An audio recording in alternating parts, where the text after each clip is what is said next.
Hello, नमस्ते सभी को। क्या हाल चाल। स्वागत है आप सभी का ईश्वरी क्लासेस यूट्यूब चैनल में। दोस्तों, पिछली क्लास में हमने देखा था द्विघात बहुपद में जो है शून्यकों तथा गुणांकों के बीच कैसे हम संबंध सत्यापित करते हैं। इस क्लास में हम लोग देखेंगे कि जो है द्विघात बहुपद कैसे निकालते हैं अगर हमको अल्फा प्लस बीटा शून्यकों का योग और अल्फा बीटा शून्यकों का गुणनफल दिया गया। ठीक है, तो इससे जो है एक दो क्वेश्चन आते ही है, इसलिए लघु उत्तरीय प्रश्न है, दो अंक स्तरीय में पूछते हैं। तो इसको आप बढ़िया से देखिएगा, सिंपल सा क्लास रहेगा, छोटा सा क्लास, अच्छे से समझ लीजिए। ठीक है, पूरा बेसिक से क्लियर कर देंगे। तो देखिए दोस्तों, जैसे मान लीजिए अल्फा प्लस बीटा, मतलब हमको शून्यकों का योग दिया है, शून्यकों का गुणनफल दिया है, और हमको बोल रहा है कि द्विघात बहुपद क्या होगा। और द्विघात बहुपद का जो व्यापक रूप होता है a x square plus b x plus c होता है। तो देखिए, सबसे पहले हम यहाँ पे फॉर्मूला भी लिख दिए सबका कि योग क्या होता है, गुणनफल क्या होता है। तो देखिए यहाँ पे लिखेंगे अल्फा प्लस बीटा बराबर कितना दिया है 4, और ये बराबर होता है माइनस बी बट्टा 1 के।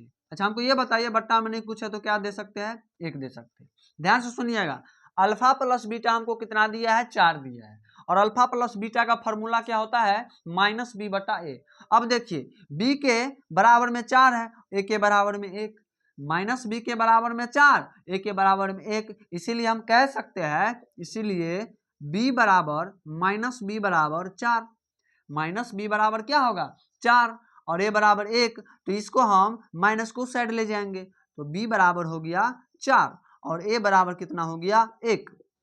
ये समझ गए क्या किए, देखिए अल्फा प्लस बीटा दिया था 4, इसको हम फॉर्मूला लिख लिए माइनस बी बटा ए। अब ऊपर वाला ऊपर के बराबर होगा, नीचे वाला नीचे के बराबर होगा, तो 4 बराबर माइनस बी, तो बी का मान हो गया, सॉरी यहाँ पे होगा -4, बी बराबर -4 और ए बराबर कितना हो गया 1।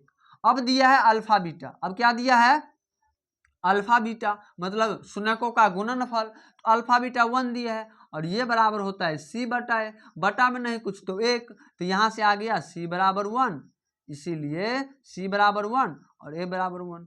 अब देखिए ए जो है बराबर रहना चाहिए, ए क्या रहना चाहिए, बराबर रहना चाहिए। ए जो है नीचे में देखिए, नीचे में दोनों में ए आता है, तो हमको यही देखना है कि ए बराबर है कि नहीं है, तो ये क्या है, बराबर है। अब देखिए हम इस पे बैठा देंगे a x square plus b x plus c पर हम क्या करेंगे, बैठा देंगे। अब देखिए यहाँ पे ए कितना है, इसीलिए बहुपद, इसीलिए बहुपद बराबर ए के जगह हम 1 देंगे, तो 1 एक्स स्क्वायर, 1 नहीं भी लिखेंगे तो चलेगा, 1 को नहीं लिखा जाता एक्स के बाद पहले, एक्स स्क्वायर।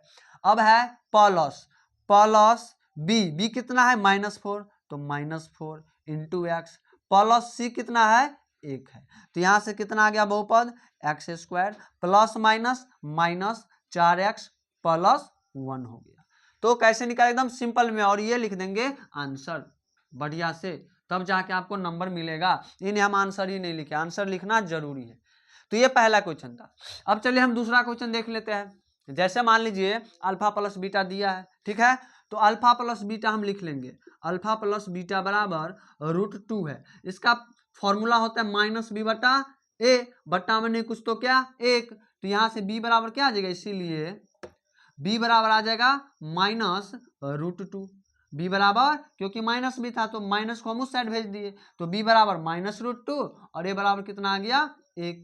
अब लिखेंगे क्या, अल्फा बीटा, अल्फा गुने बीटा, ये कितना दिया है 1/3, और इसका फॉर्मूला होता है सी बट्टा ए।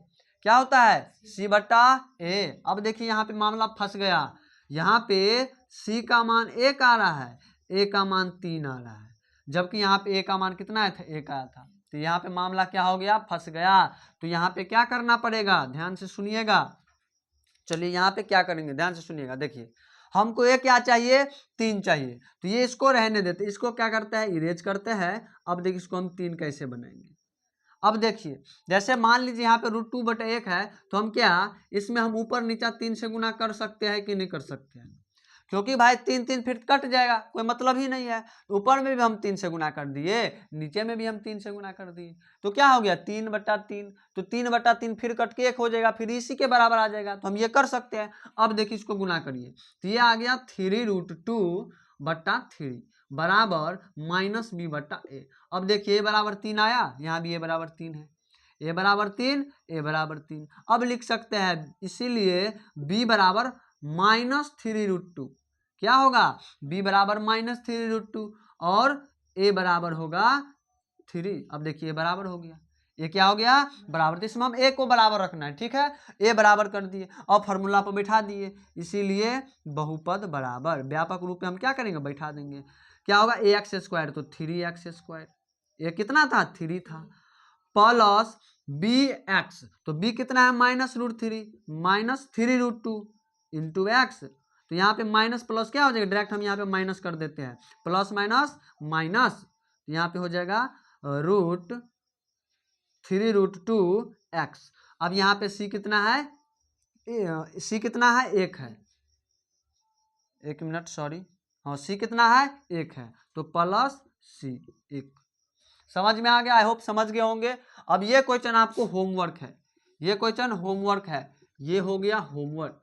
और होमवर्क में और आपको दे देता हूँ, होमवर्क आपका है, एक और क्वेश्चन दे देता हूँ होमवर्क में, आप बना के लेगा। जैसे दे देगा अल्फा प्लस बीटा 0 और अल्फा बीटा दे देगा 5, तो ये आपको बना के लाना है कि बहुपद क्या होगा। और इसको भी होमवर्क में है, लिख लीजिएगा। ये भी HW हो गया आप लोगों के लिए, इसको भी बना के है, क्योंकि ये दोनों में हम समझा चुके हैं।